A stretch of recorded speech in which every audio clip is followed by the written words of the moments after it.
So I wanted to talk about rethinking the war on obesity.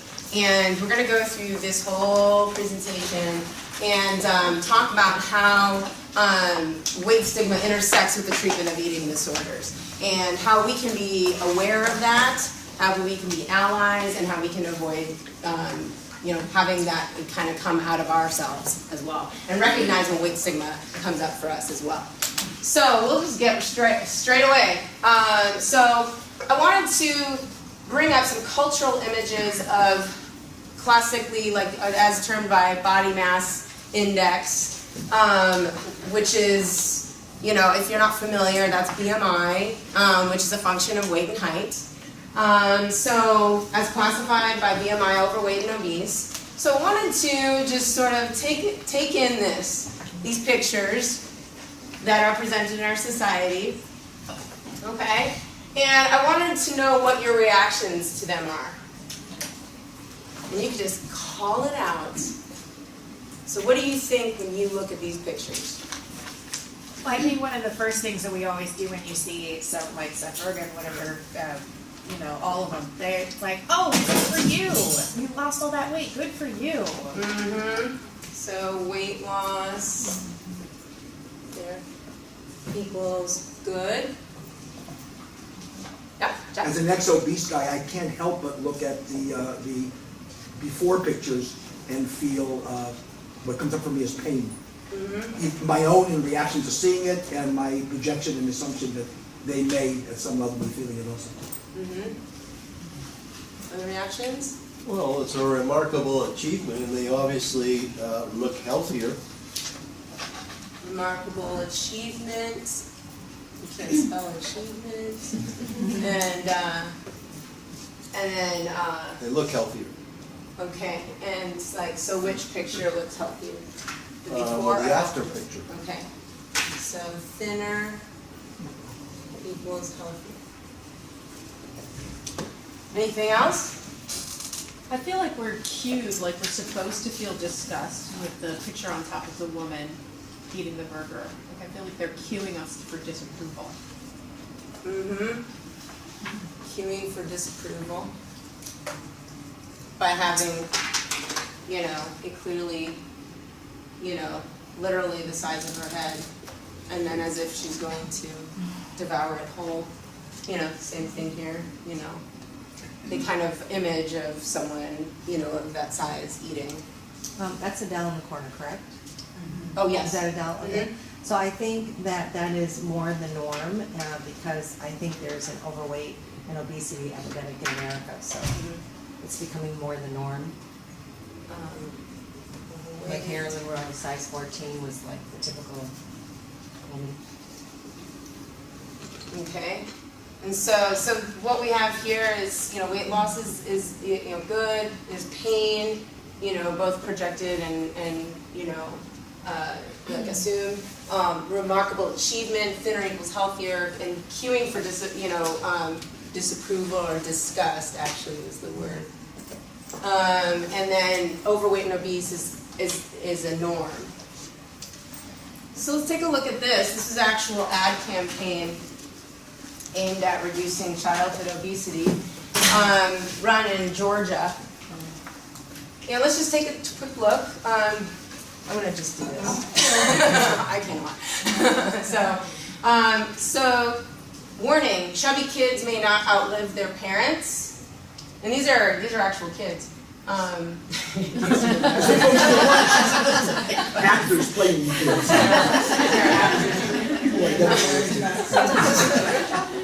Robot. Right? Yeah. They're not computerized images. Come on, give me that. All right. Fat kids become fat adults. Big bones didn't make me this way. Big meals did. He has his father's eyes, his laugh, and maybe even his diabetes. So what do we think when we see this? Where does this come from? It's a Georgia campaign. This was billboards and online. And it was StopChildhoodObesity.com. And these were billboards up on roads in Georgia. Just like a fear or scare tactic. Yeah, fear and scare. Okay. Mm-hmm. It's shaming in a way. Yeah, shaming. Okay. And on that note, I wonder who let their kid pose for this, because when they posted all over Georgia with that Really shame made- attached Yeah. to it. Yeah. As a parent, Mhm. I wonder that, that's my thought. Yeah. They might get eating disorders from the shaming. I'm thinking that it's a family disease because better, healthier habits in the family would produce a thinner generation. Healthier. You know, like sitting in front of a computer, games, and not playing outside. You know, all the healthy stuff that kids did once upon a time. Yeah, so the assumption is they're not playing. Okay. Or you know, poor meal. They sit in front of computers. Yeah, and poor meal planning. You know, maybe looking into school lunches, or you know, it's a whole generational thing. Healthier habits equals thin. They sit in front of computers, poor food intake. What else? What else do we see when we We don't look happy. sad? Okay. They probably got bullied. Bullied. Okay. Anything else? I say the word sad and I just say the standard American diet. Okay. American diet. All right. Anything else? All right. Yeah. Oh, I was just please. going to say one more, that there are a lot of assumptions up there. Fat kids become fat adults. Maybe even his diabetes. They're not saying he has his diabetes. Like, there's just a lot of assumptions being put out there. Assumptions. Trying to be unhealthy, you know. Hmm? Their numbers, their vitals have to be unhealthy either now or when they get older.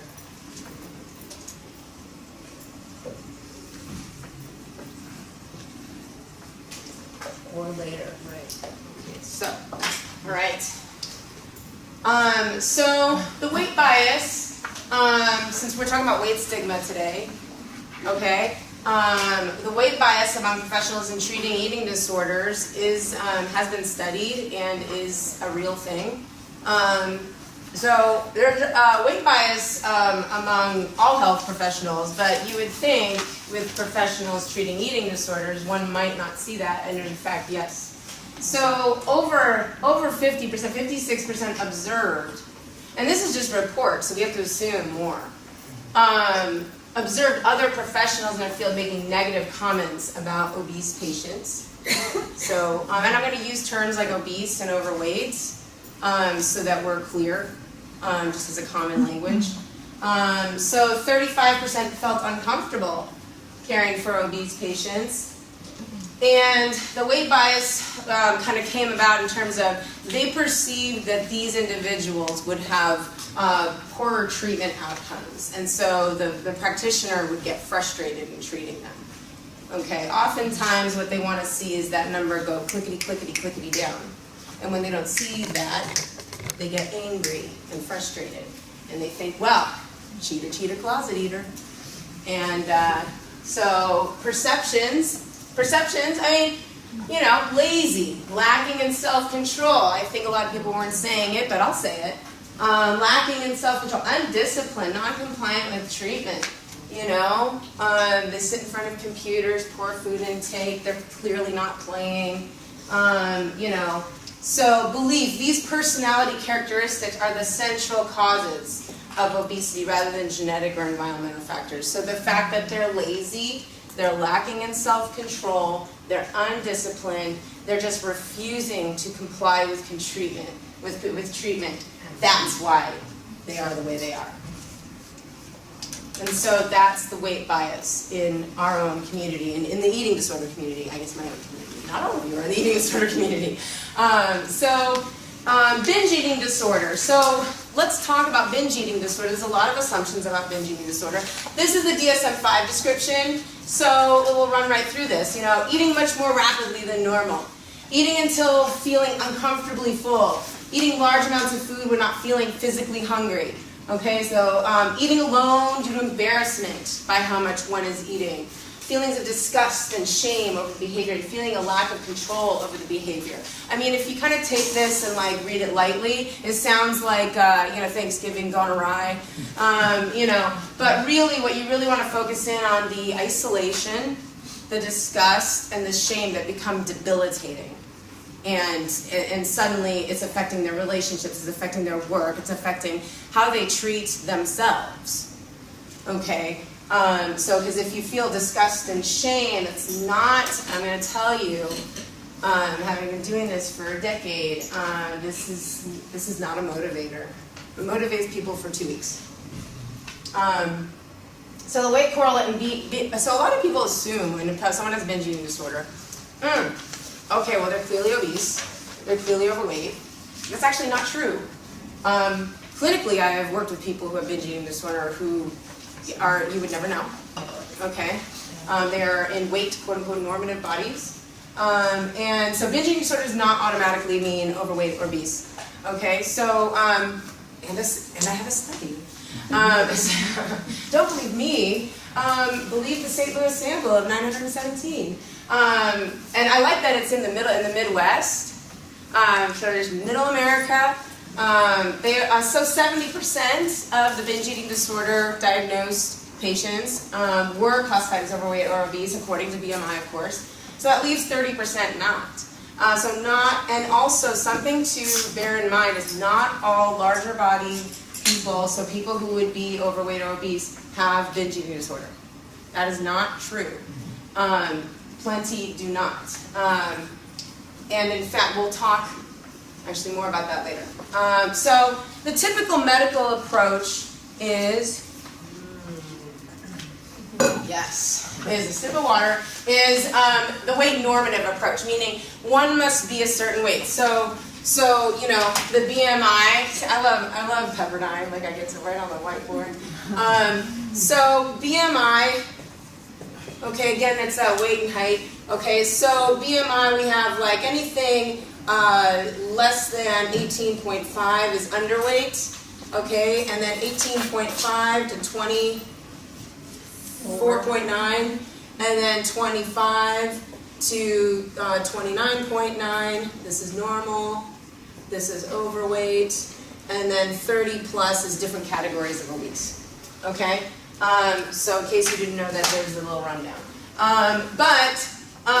This essentially says you must be in this 25 to 29.9 weight normative. Everyone is there. That's the definition of health. Okay, and then here I have it. Weight as a measure of health. Okay, so this BMI, it's a function of your weight and height. That is the gold standard, and the goal, of course, in this approach is weight loss. I have stacks of research at home. I'm just picking, like giving you one, but I can sit there and have like entire pages correlating it with this. But results of this typical approach, this weight normative approach, usually results in weight cycling. Okay, so that up and down. And then once that person starts weight cycling, so they'll get the prescription. You lose weight. You have lower back pain, lose weight. They look at them, lose weight. Your weight is this, you need to lose weight. And then what happens is with the weight cycling, this does slow the metabolism. For sure, it is human biology. So how many of you know someone or have heard of the phenomenon of they gained it all back and then some? So that is because when someone weight cycles, their metabolism is slowed. It takes them less energy to move around, which you would think, but the weight cycling especially, that yo-yoing up and down, causes a slowed metabolism. It also causes a lot of the issues we see, such as hypertension, high blood pressure. It causes more and more weight gain, and then it causes avoidance of medical care. So while they're having all these issues kind of coming up for them, they're avoiding medical care until it gets to a crescendo, of course, which is when they go back to the doctor. But in the meantime, they try to get to a point where they can go back to the doctor. and they're employing eating disorder behaviors. In order to do so, we're looking at restriction, okay, and then resulting binging. I have plenty of overweight and quote-unquote obese clients who are purging, who are exercising to the point where they're injuring themselves. And it's because they're afraid of being weighed on the doctor's scale. They won't go to the doctor, they won't go to the doctor, they won't go to the doctor. And so and I was actually just recalling this with a client today. I remember in my internship at Cedars, there was a man there who had diabetes kind of run awry, and he was in the hospital, inpatient, because his testes had edema, and it was the size of watermelon. And so he was in a wheelchair, and he was clinically obese, according to BMI again. And I remember being told as an intern, we'll go in and give him some diabetes education. And their version of diabetes education was to hand them a handout and tell them to go to channel blah, blah, blah to look at a video. And so I sat with him, I sat down, and he had to sit like kind of on the edge of his bed with his legs spread to make room. That's how he had to live his life. And I said to him, so, I'm the dietetic intern. Do you want to talk? And he's just sitting there, and he went, and I'm like, so let me ask, and I let the silence kind of sit for a while. Honestly, I was just like, I think he's heard the diabetes education. And I was like, well, do you want any diabetes education? He goes, I've heard it. And so this isn't about diabetes education or lack thereof. Okay, this is deeper, and this whole talk is really kind of about that.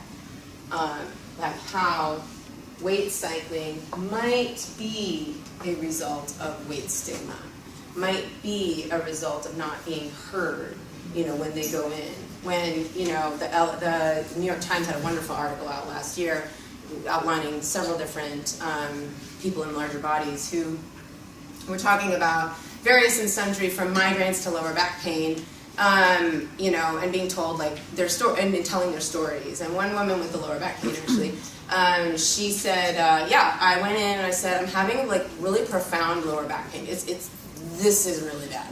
And they're like, you need to lose weight.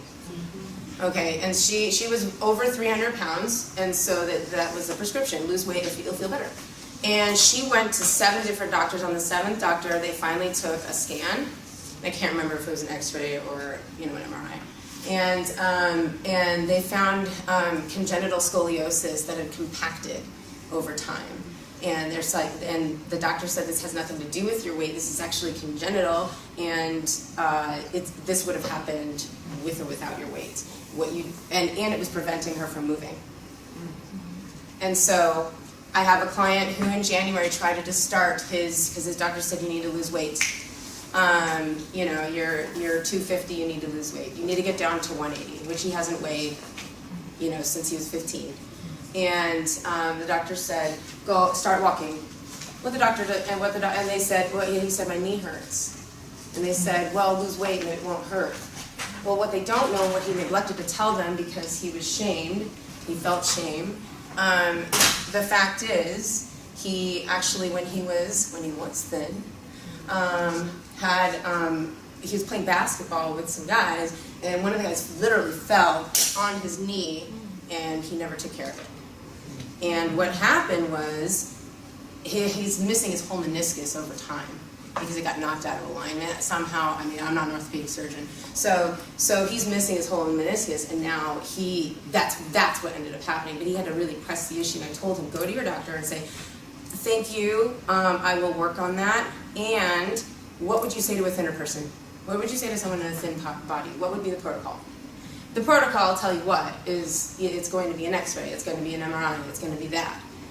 But that's the neglect that happens with someone in a larger body. Yes, Jack? But the other, I'm conflicted though, because the flip side is defending the maintaining of the weight, because of the shaming externally imposed, and a lot of other things, like the assumption that that stuff had to do with weight only.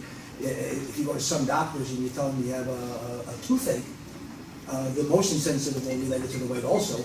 But to not negate the value that all else being equal, a good knee or a bad knee has less stress on it if there's less body weight. It won't fix a congenital condition Right. at all, but it would be naive to assume that that is carte blanche in any way permission. And I say that again, being sensitive to the plight of the obese, because I have a lot of empathy, that's my people, but also the value of challenging all that the obesity may represent. And what I'm saying is that approach doesn't work. It doesn't work. I see these people every week. They come into my office, they're worse off than they were. And what we're prescribing for them is iatrogenic. So you're assuming in my saying this that I'm saying, hey, your weight's good. Don't care for your No, body. I'm not, that's what I'm saying. The Right. challenge for me is those Okay. that imply. That does not imply it. Right. It does not imply it. And in fact, we're going to get to that, because that's a great point. Because if some of you are thinking, well, Lauren, oh my God, are you suggesting to them as a registered dietitian they can eat whatever they want, and as a certified personal trainer just to sit on their butts? Okay. No. So what I am suggesting is our current way of treating people in larger bodies leaves them with shame and avoiding medical care. Real frankly, I had a blood clot, in my foot a few years ago. And I have thin privilege. I walk into the doctor, my weight's never mentioned, it's awesome. Okay, I walk in and I go, I think I broke my foot. And they're like, they do an x-ray immediately. Okay, and I was like, I don't know, it just really hurts. They find a blood clot. Like, why would you have a blood clot? What would happen if I was in a larger body? What do you imagine what would happen? What do you think? Yeah. Do you want to know what it was? It was, I have a mutation on the MTHFR gene, which then causes me to not be able to metabolize B12, and therefore I get blood clots, and my homocysteine was out the roof. In an obese person, if my homocysteine was out the roof, lose weight. I had a mutation. I was a ticking time bomb. And because I have thin privilege, I got it diagnosed. It took 3 doctors, all working together. And that's what I'm talking about. We cannot look at someone and assume unhealth. We have to dive deeper. And so, see, this is the issue with prescribing weight loss as the goal, right? In and of itself. So this was a splashy article that came out last year. So 6 years later, they're interviewing the Biggest Loser contestants. I'm sure most of you know The Biggest Loser. I personally don't watch. I think it's a circus. So they had regained, as most of you already know, they've regained most of their lost weight. And there's the average for you. Why? Because the resting metabolic rate was 500 calories less than it would be had they not undergone that sort of weight loss. Okay, so the weight they're at now, even though their new weight, they should have had a higher metabolism. They didn't, and so there's a slower metabolism than expected. So this is why they're gaining back their weight. A lot of times, the National Weight Control Registry, you only have to have kept the weight off for like a year of only 30 pounds. I think it's 20, 30 pounds. I think it's 30.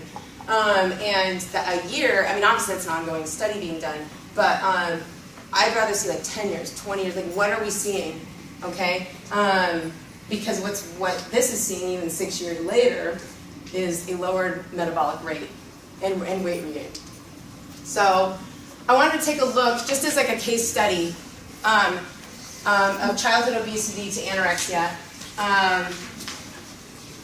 This is a client of mine, and I like to call anorexia in the absence of underweight. She actually got diagnosed because of an amazing mother and father and an amazing therapist over at Kaiser, believe it or not. So she got diagnosed. Because normally you don't get diagnosed with anorexia unless you're skin and bones. So she's a 12-year-old African American female. I put on their ethnicity because we want to be aware of any and all stigma.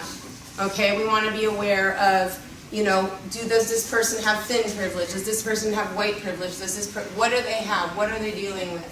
Okay, and then so 7th grade student on leave from school is when I met her. So she'd already had to take a leave from school because her eating disorder was preventing her from attending. And so previously classified as obese. And she lost 26% of her body weight over the past 6 months. And this is the perfect, I actually figured it out when it was 1.5 pounds a week. She was literally perfect. She was losing that 1 to 2 pounds the way all her doctors had told her.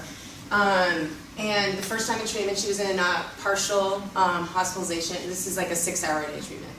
Okay, and her diagnosis was anorexia nervosa restrict type. So when I initially, had my little chit chat with her, so her presenting behavior, obviously restriction, over-exercise, calorie counting, really low calorie and low fat, like label reading everything, and the over-exercise looked at like running laps in the park, elliptical twice daily in the house, and push-ups and sit-ups in bed. After her parents had told her to go to bed, she would do them in secret. Because they started to get worried about her. Because her personality started to change. She started to yell at them about, like, you can't use the oil! Don't put salt on that. She was becoming like that. Because she didn't want to bloat. She was worried about hypertension. All the things that she had been told to worry about her whole life. So she was doing it. She was following orders. She was following her doctor's orders to the T. And history of compulsive overeating, I actually asked her, so have you ever binge or overate, or feel like you ate a little bit too much? Or, no. One time though, I was a couple times when I was kind of, especially at buffets, maybe I have a couple plates. But she was kind of sketch about that, she wouldn't really say it. And then, so I really didn't get much on that. And then reported behaviors, smaller portions, eating healthy, exercise daily. What she said to me was she's 12 years old and she's like, Lauren, I just want to be healthy. I finally did, every summer for as long as I can remember, I just wanted to lose weight and I finally did it. So now I just want to maintain and learn how to eat healthy, and that's my goal. So her eating patterns, I got a 24-hour recall from her, and this is in general what she ate. So it looks pretty, standard eggs, burnt eggs, cereal, oatmeal. The thing I want to point out is she never deviated from this. It was always this. She never ate, she was, no, I don't, if they have the donut thing at school, everyone's eating donuts, I don't eat it. She's 12 and there's literally eating like a 52-year-old woman. And who's sedentary. So she's not eating enough for a 12-year-old, and she's not eating like a 12-year-old at all. I'm not saying every day needs to be, what have you, all the fun foods, but this was every day without fail. And it was very purposeful. So a lot of times I like to say, what's the intention? What's the energy behind your choices? So her percentiles. I don't know if you know this, but BMI is not cool, is not validated for use with children under 18. And so you use what's known as the Center for Disease Control percentiles, which compares them against their peers over, I think, since the 1980s. So this is her percentiles. So we've got height, weight, and BMI. So her initial, she's very tall, she's 5'4". So I was looking at her, 12 years old. And so she's 91st, incredibly tall. So, and then she didn't shrink, she's aged, guys. Okay, so she's just incredibly tall is what I want you to get from that. Okay? Oh my gosh, she shrank. So weight, she went from 70, so she came in at 75th when she had to step up to a higher level of care, 11-hour-a-day program. She was at 61st, and then at discharge she was at 76th. Why am I showing you this? I want you to see that when she got diagnosed with anorexia, she was at 75th. So a little background on CDC percentiles is 5th and under is, less than 5th is underweight, 10th to 85th is normal, 85th, over 85th is overweight, and 95th, or 90th actually, is obese. They used to say at risk, now they just say, they give the diagnoses. And that actually coincided with making obesity a diagnosis in and of itself, which a lot of people in the CDC contested hotly. They're saying, no, that's a symptom, don't make it a diagnosis. So just so you know, it was hotly contested. And her BMI percentile was 56th, when she came in, 34th and 61st. When I asked her mom, hey, do you remember what her CDC percentiles were from 2 and onward, or birth? I go, do you remember? She goes, oh yeah, she was always in the 90s on all of them. Like all of them. Height, so you see her, the discrepancy here. Tall. Okay.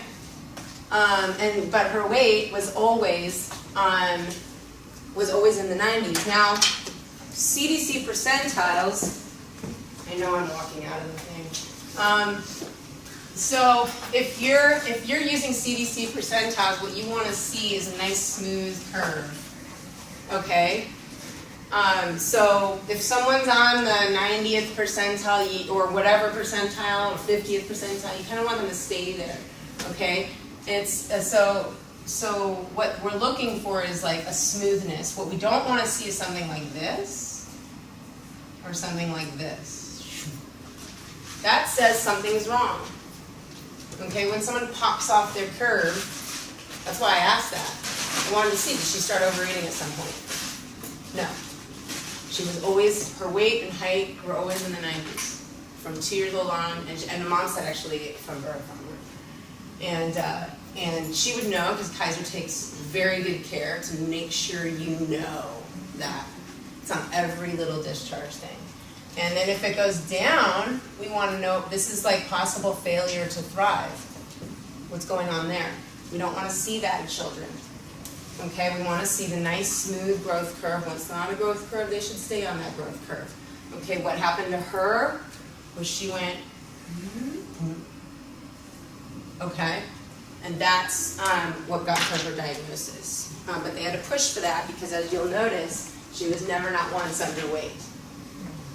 She was actually, if you look her up, she's healthy, if you put all her stats in.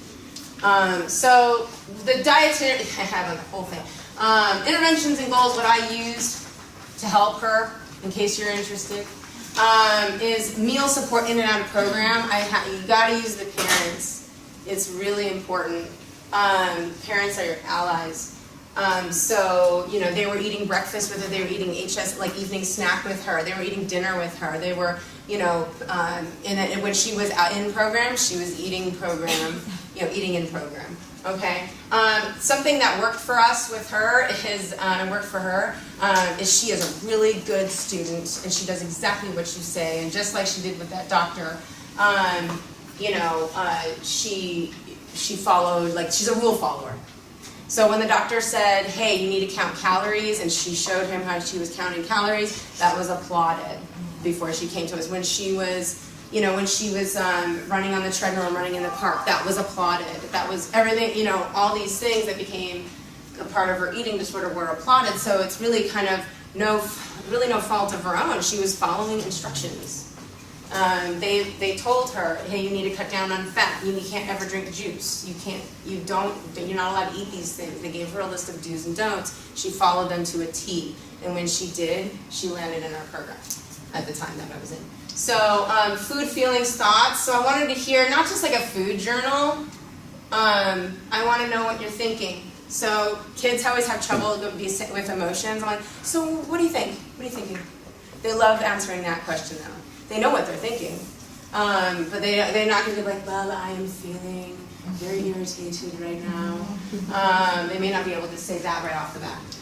Hunger, fullness cues. Okay, I want to know, so I give them like a little thing from 0 to 10, 0 being like blind with hunger, 10 being vengeful, 5 being neutral. And I give them, a chance to kind of assess their own hunger and fullness cues. And actually, with her, she was unable to assess them at first, and so what happened was, over time, she got to see them come back alive, which is a sign of health, of course.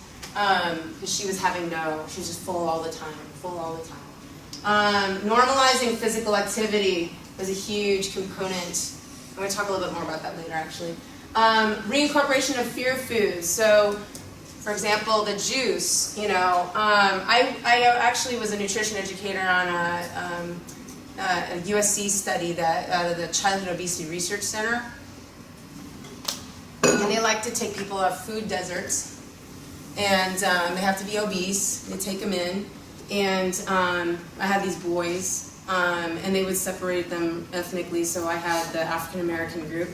And they wanted them in food deserts. Basically, I can't remember the mileage, but like there's a certain amount of mileage square mileage, radius actually, where there's no actual grocery stores, it's just liquor stores and fast food. So they took these kids and they wanted to see if putting them in a nutrition course, and having them exercise and teaching them, basically the gist of the nutrition course was no sugar, like lower your sugar, increase your fiber. So there was no mention of calories or anything like that. And they wanted to see, and there was also therapy involved too. Okay, and the parents got nutrition education and all that sort of stuff. They wanted to see if that helped them lose weight. It didn't. And what did, though, in a later study was where they actually, and actually the study was successful because they didn't measure weight. They wanted to see if they could increase fruit and vegetable consumption by getting them involved in growing it. And it did. I went, and they had that in, Boyle Heights. And so that's what they were looking at. And those kids were eating more, and they were eating more with their families. Okay, so when a behavioral approach was taken, there was success. When the goal was weight loss, they actually gained weight. And they would come in and binge on all the sugar-free and high-fiber foods. So that's what would happen. We weren't allowed to say anything. So weekly family dinner night for this client, focus on less safe foods. So the parents had suddenly just started cooking absolutely quinoa with nothing on it, salmon with nothing on it, and steamed veggies because this is what daughter was wanting. And I said, no, start cooking the way you always cooked. And so that she can get used to this. It's called exposure therapy. We need to habituate these foods so that she learns to eat normally again. And so they started doing that. Snack challenges, picking her own during programs. She got good at this. She actually was like, so here's my fear foods over here, but something like peanut butter is actually a great food. Because I do recognize that that can be healthy for me, but I'm still afraid of it because of the fat. So we learn how to normally eat that and find out, oh, I'm okay. I'm okay when I eat peanut butter on my apple. So helping cook and bake at home. Actually, she turned 13, and I said, so when you do you normally what do you normally do? Well, we normally make a cake, and I'm like, okay, so that's what we're gonna do. And you're gonna help make it, and you're gonna see what goes into the cake. And she had it, and I want to see candles, and you got to eat it though. I mean, you can't just look at everyone eat it. They sang happy birthday, and she had a slice of cake, and it was scary for her, but she felt included because she had so many birthdays over the course of treatment where other people's birthdays, where she was not doing that. And then preparation for a step down, created breakfast, lunch, and snack ideas and sample grocery lists for mom, so that mom could feel.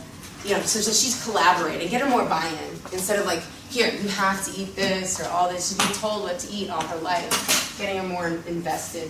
Because, she did turn 13. So this is a little nod to the little talk about her relationship with physical activity. Okay, so she was told by her doctor to lose weight because she was obese. Okay, and so what happened was she started running laps in a park to lose weight. That's what she was told to do. What she neglected to tell me the first time, she actually came back. This is 2 courses of treatment. What she did not tell me was that when we did a movement inventory, that she played soccer for her entire life. from 3 onward. And this was like, so I did what I like to call movement inventory. So why, what movement do you enjoy and what do you enjoy about it? So listing all these different types of movement and all that sort of thing. And she was also part of the cross country team. And I said, so what makes you like cross country? And the only thing she had listed on it was praise. Okay? And under soccer, she was like, I listed there, but this is her. She was like, she actually stood up and she went, oh my God, Lauren, if you met her, you'd love her. She was like, I was getting there and I'm like kicking the ball and then we do plays and she's like this, and then, she's like acting it out. And then when she was talking about cross country, I'm like, so you got praise? She was, yes. She was, the people that bullied me, they were telling me what a great runner I was. So that's another thing. Assume bullying. It was mentioned earlier. If you have a child in a larger body, they're probably being bullied. We don't have tolerance for that in our society. So even though she wasn't sitting in front of a computer, she was playing soccer year-round. She was good. Until the cross country was a part of her anorexia, for sure. She did it to lose more weight. And that's why she was doing it, to get back at her bulliers. So that was why she ran. And so we went to Mom, and Mom was actually, I said, you know what, we were trying to decide what sport we're going to go back to. And she decided on soccer, and Mom was like, that's even more running than cross country. I'm like, I know. And I'm like, but here's the deal. Her attitude, her head is on straight when she's playing soccer. When she's doing cross country, she's all about, and that is not where we want her. We want her having fun with her friends and enjoy and being good at something. She still gets that, and she's, she goes, but it's even more mileage. I'm like, as long as she eats to support her level of activity, who cares? And relapse identifiers, when she relapsed and she came back, because this she discovered on her second round.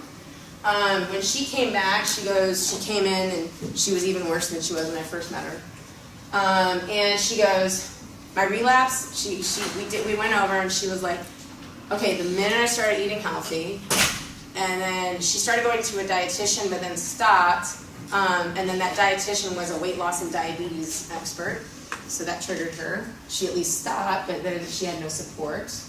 And then she started cross country. And I told her mom, no cross country, just PE. And then, so that's why we did this the second time around. What she wasn't disclosing, and she disclosed the second time around, was that she is an athlete. But she never thought she was an athlete. She just thought she was fat. Because she was always told, you're fat, you're fat, you're fat. How could you possibly be an athlete? And so, this is a great study. By the way, she's doing great. She's in high school now. Her mom sometimes sends me emails. Oh my God, hi. So this is Project EAT, and this is eating and activity among teens. And this is a study out of the University of Minnesota, Diane Newmark-Stainer. If you don't know her, she does really good epidemiological longitudinal studies, really good stuff. And so basically what she has here is 5 tenets that she has, and she still is old school. She uses stuff like, overweight and preventing obesity and stuff like that. I would, probably more progressive way to say this is preventing unnecessary weight bias and being having excess weight for your body, and not judging, the weight or diagnosing the weight per se. So discourage dieting and encouraging positive eating and physical activity behavior. And again, this goes back to kind of what me and Jack we're talking about. Like this sort of, a lot of people will have this sort of assumption, oh my gosh, so they're just eating whatever they want, willy-nilly, and this assumption that there's all sorts of, behaviors going on. Instead, encouraging positive eating and physical activity behavior. And I would add on that, in their ability. You know, there's a bit of a sort of imperative to physical activity, and I see this kind of backfire with so many people when they're starting to engage in physical activity to the point of injury, but they're thinking, well, I have to. This is how it is. It's pain. I gotta be in pain because I gotta lose this weight. And so paying attention to the signals that your body is giving you. And then promoting positive body image instead of negative body image. Instead of, you know, referring to their bodies as, you know, whatever it is that they're referring to them. You're disgusting. I hate you. For example, I'll give this example here. So promoting positive body image, that should be, you know, in the house too with the parents. The parents should be not referring like, you need to lose weight. What do you get up? You know this happens. Anytime they're sitting down, get up. You can't eat that. And actually what my client disclosed to me when she came back for her second round, I forgot to mention this, she said, and this is why she waffled on this question the first time. She said, well, you know, I know when I was like 10, right before I started to lose, like I really started to lose the weight hardcore, it was like a year before, I started to notice like that entire year, anytime I went to go get a bowl of ice cream, like for dessert, everyone would look at me, do you need that? Are you sure you want that? You know, so I just started hiding it. I started to sneak into the kitchen because I didn't want to hear it. And I just went up to my room. It was the same bowl of ice cream I've been having my whole life, you know. But now, so we educated the parent. I pulled mom aside and said, you know, and mom, you know, I had to do it in such a non-judgmental way because mom is already blaming herself for this whole thing, you know. And so mom knew, like, let's not comment. Let's not make the comments. Do you really need that? Do you want that? And encouraging more frequent and enjoyable family meals instead. So a lot of parents hate when I say this. I've literally had parents like scream at me to the point of like spitting, like, and it landing on me. And you think I work? You know, I mean, I'm like, and I do too. What do you think? I'm not with my family right now. I'm with you. And so that is when you can. I said, hey, evening snack is a meal. By the way, everyone forgets about breakfast. Maybe you guys want to start eating breakfast, parents, instead of skipping it. Okay? I mean, and I say it like not sarcastic like that. I'll say, you know, it's not just dinner, guys. I think we limit ourselves to dinner. It's as much as possible. You know, it's, hey, kid number 3 is playing lacrosse that evening.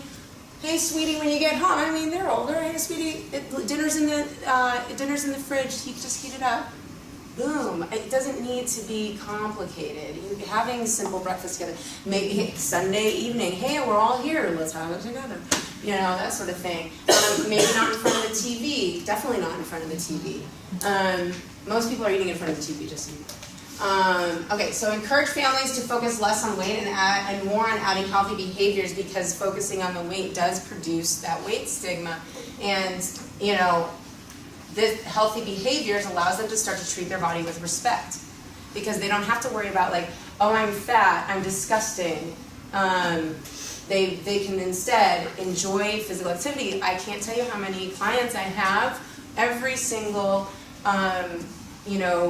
classified as overweight or obese client I have is they avoid exercise because they don't want people to see them. They don't want people to see them walking down the street because hey, you fat BIT!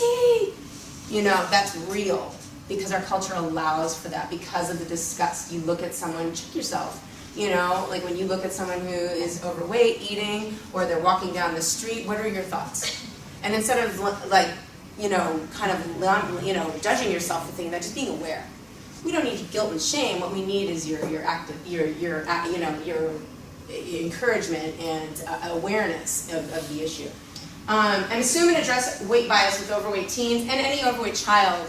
Obviously, this girl was 12, but she was getting bullied by her sisters and brothers by the time she was 3, and by school-age kids the minute she was in kindergarten. I had a client who recalled to me, or the mom actually recalled to me, she goes, you know, when she was 6 years old, this little girl came up to her, it was a skinny little girl came up to her, and this is a larger body little girl. She said, you know, why are you so fat? And her daughter went, well, I don't know, why are you so stupid? And you think, oh, okay, she handled that. And they walked off hand in hand, and everything seemed okay. My mom said later on that evening she was standing on a chair so that she could see her whole body in the bathroom and going, I hate you, I hate you, I hate you. You're ugly, and you're disgusting. And so that was what she was doing. So assume and address. And that, how you can assume and address, how you're addressing is all this. And health at every size, I'm sure some people may look at this and think, oh my God, well clearly you don't care about their health. No. So respect, including respect for body diversity. There's a lot of different types of people and bodies on this earth that look a lot of different types of ways. And what I'm saying is the pursuit of weight loss. I'm not against weight loss. I'm against the pursuit of weight loss because it is iatrogenic, meaning the prescription is causing. And that is not where we want her. We want her having fun with her friends and enjoy and being good at something. She still gets that oomph, you know, and she's, you know, she goes, but it's even more mileage. I'm like, as long as she eats to support her level of activity, who cares? You know? And relapse identifiers, when she relapsed and she came back, because this she discovered on her second round. When she came back, she came in and she was even worse than she was when I first met her. And she goes, my relapse, we went over and she was like, okay, the minute I started eating healthy, and then she started going to a dietitian but then stopped, and then that dietitian was a weight loss and diabetes expert, so that triggered her. She at least stopped, but then she had no support. And then she started cross country. And I told her mom, don't know cross country, just PE. And then, so that's why we did this the second time around. What she wasn't disclosing, and she disclosed the second time around, was that she is an athlete. But she never thought she was an athlete. She just thought she was fat. Because she was always told, you're fat, you're fat, you're fat. How could you possibly be an athlete? And so, this is a great study. By the way, she's doing great. She's in high school now. Her mom sometimes sends me emails. Oh my God, hi. So this is Project EAT, and this is eating and activity among teens. And this is a study out of the University of Minnesota, Diane Newmark-Stainer. If you don't know her, like she does like really good epidemiological longitudinal studies, really good stuff. And so basically what she has here is 5 tenets that she has, and she still is old school. She uses like, you know, stuff like, you know, overweight and preventing obesity and stuff like that. I would, you know, probably more progressive way to say this is preventing unnecessary weight bias and being having excess weight for your body, you know, and not judging, you know, the weight or diagnosing the weight per se. So discourage dieting and encouraging positive eating and physical activity behavior.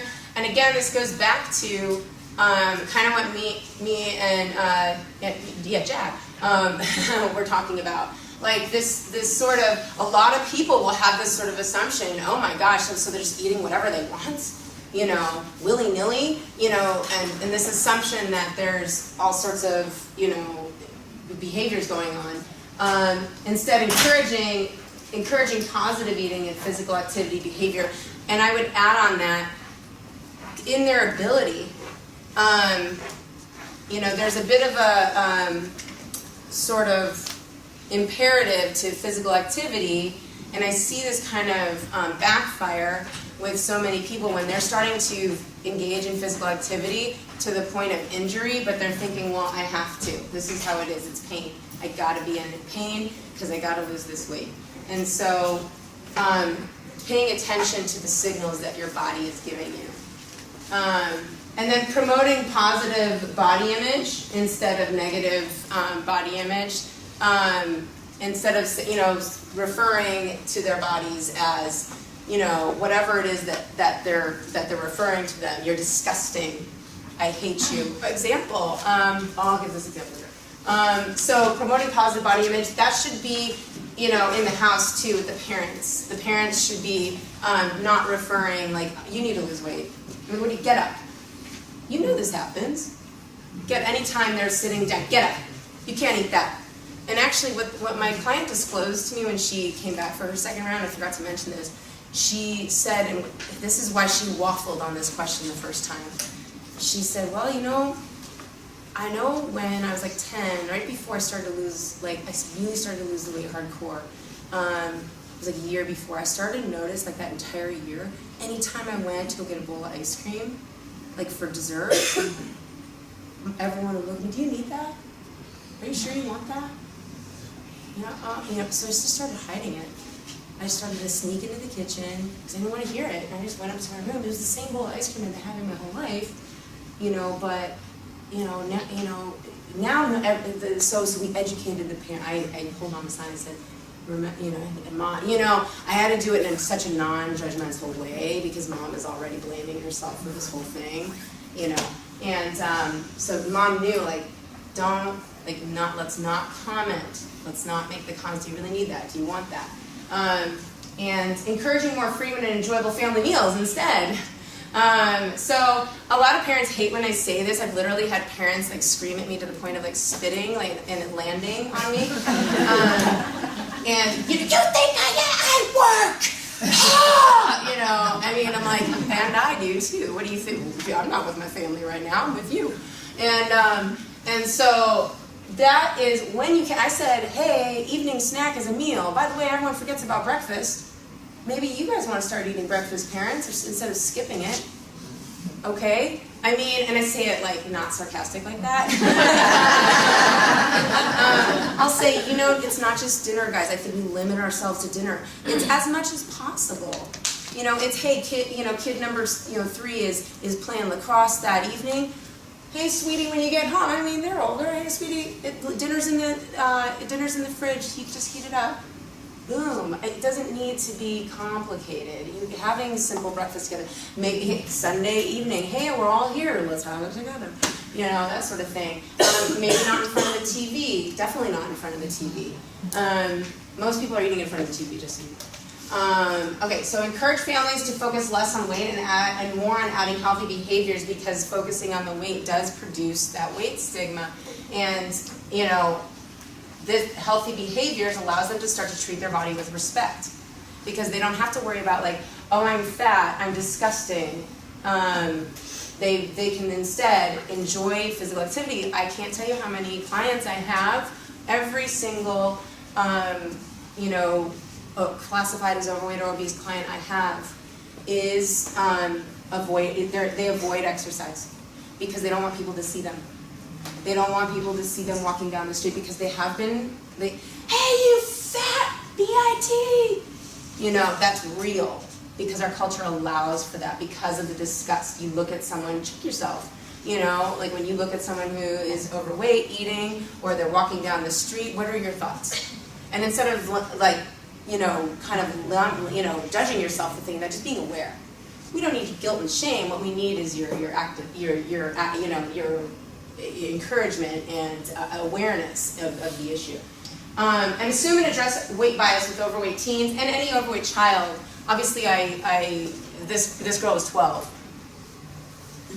But she was getting bullied by her sisters and brothers by the time she was 3, and by school-age kids the minute she was in kindergarten. I had a client who recalled to me, or the mom actually recalled to me, she goes, when she was 6 years old, this little girl came up to her, it was a skinny little girl came up to her, and this is a larger body little girl.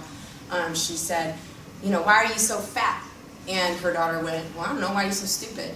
And you think, oh, okay, she handled that. And they walked off hand in hand, and everything seemed okay. My mom said later on that evening she was standing on a chair so that she could see her whole body in the bathroom and going, I hate you, I hate you, I hate you. You're ugly, and you're disgusting. And so that was what she was doing. So assume and address. And how you can assume and address, how you're addressing is all this. And health at every size, I'm sure some people may look at this and think, oh my God, well clearly you don't care about their health. No. So respect, including respect for body diversity. There's a lot of different types of people and bodies on this earth that look a lot of different types of ways. And what I'm saying is the pursuit of weight loss, I'm not against weight loss, I'm against the pursuit of weight loss because it is iatrogenic, meaning the prescription is causing more illness. And so what we're saying is flip that on its head and instead focus in on the behaviors. Let's leave weight out of it. Let's focus in on behaviors and body respect. People don't respond to hatred and to self-disgust. They do respond to more respect. And compassionate self-care. Now, does someone who's exacting, who's employing compassionate self-care never move their body? Unless they're in a, coma, probably not. Again, finding the joy in moving one's body and being physically active according to their abilities. Okay? Eating in a flexible and attuned manner. Hunger, honors internal cues of hunger, satiety, and appetite. And there is satiety, that does responding to fullness. It doesn't mean numbing out in front of your TV and binging.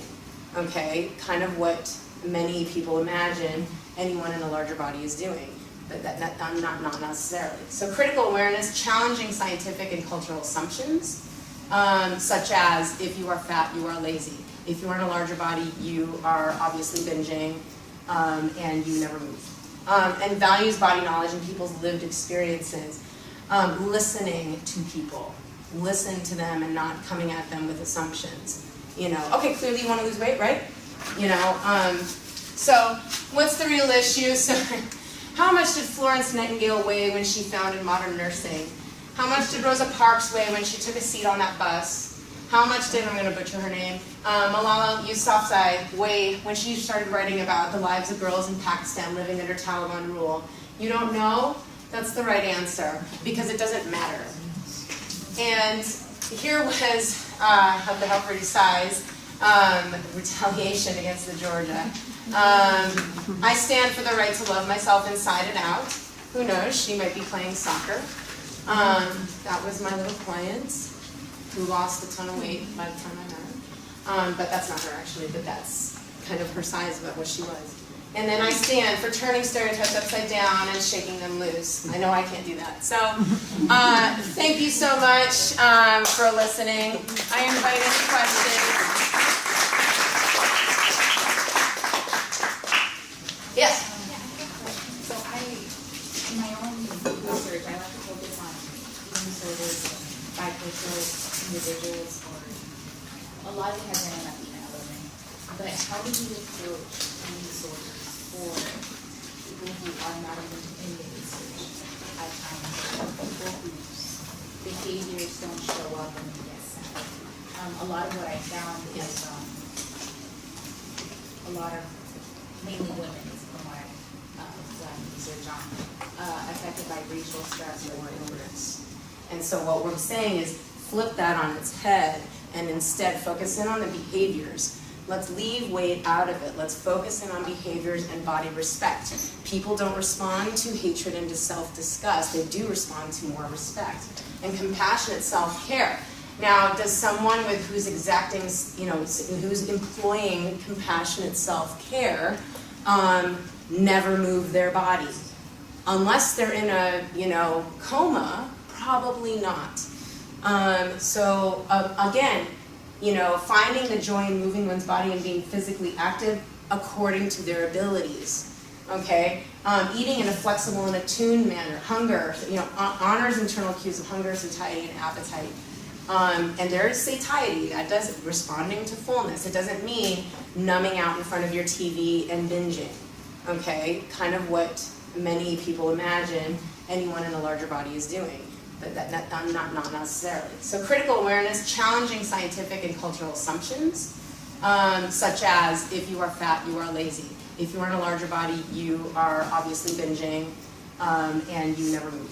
And values body knowledge and people's lived experiences. Listening to people. listen to them and not coming at them with assumptions. You know, okay, clearly you want to lose weight, right? You know, so what's the real issue? So how much did Florence Nightingale weigh when she founded modern nursing? How much did Rosa Parks weigh when she took a seat on that bus? How much did, I'm going to butcher her name, Malala Yousafzai weigh when she started writing about the lives of girls in Pakistan living under Taliban rule? You don't know? That's the right answer, because it doesn't matter. And here was, of the help size, retaliation against the Georgia. I stand for the right to love myself inside and out. Who knows, she might be playing soccer. That was my little client who lost a ton of weight by the time I met her. But that's not her actually, but that's kind of her size about what she was. And then I stand for turning stereotypes upside down and shaking them loose. I know I can't do that. So thank you so much for listening. I invite any questions.